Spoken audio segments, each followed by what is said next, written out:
আগামীকাল ফিফা সভাপতির নিজের দেশের বিপক্ষে মাঠে নামবে আর্জেন্টিনা। অনেকেই বলে থাকেন ফিফা সভাপতির মন খারাপ হয় আর্জেন্টিনা খারাপ খেললে।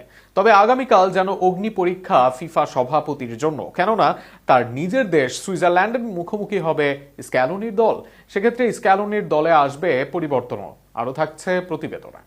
আর্জেন্টিনা গোল খেলেই কপালে ভাঁজ পড়ে ফিফা সভাপতির। তবে এবার আগামীকাল যেন কঠিন পরীক্ষায় তার জন্য, কেননা তিনি সুইজারল্যান্ডের নাগরিক। আর বিশ্বকাপের কোয়ার্টার ফাইনালে আগামীকাল শক্তিশালী সুইজারল্যান্ডেরই মুখোমুখি হবে বর্তমান চ্যাম্পিয়ন আর্জেন্টিনা।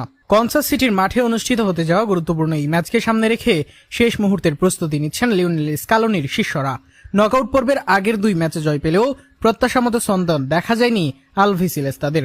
তাই সুইজারল্যান্ডের বিপক্ষে একাদশে একটি পরিবর্তন এনে আরও ভারসাম্যপূর্ণ দল নামানোর পরিকল্পনা করছেন স্ক্যালোনি। কেপ ভার্দে ও মিশরের বিপক্ষে কঠিন লড়াইয়ের পর জয় তুলে নেয় আর্জেন্টিনা। বিশেষ করে মিশরের বিপক্ষে দলের পারফরমেন্স বিশ্লেষণ করে মধ্যমাঠের পরিবর্তনের সিদ্ধান্ত নিয়েছেন কোচ। ধারণা করা হচ্ছে থিয়াগো আলমাদার পরিবর্তে আবারও শুরুর একাদশে জায়গা ধরে রাখবেন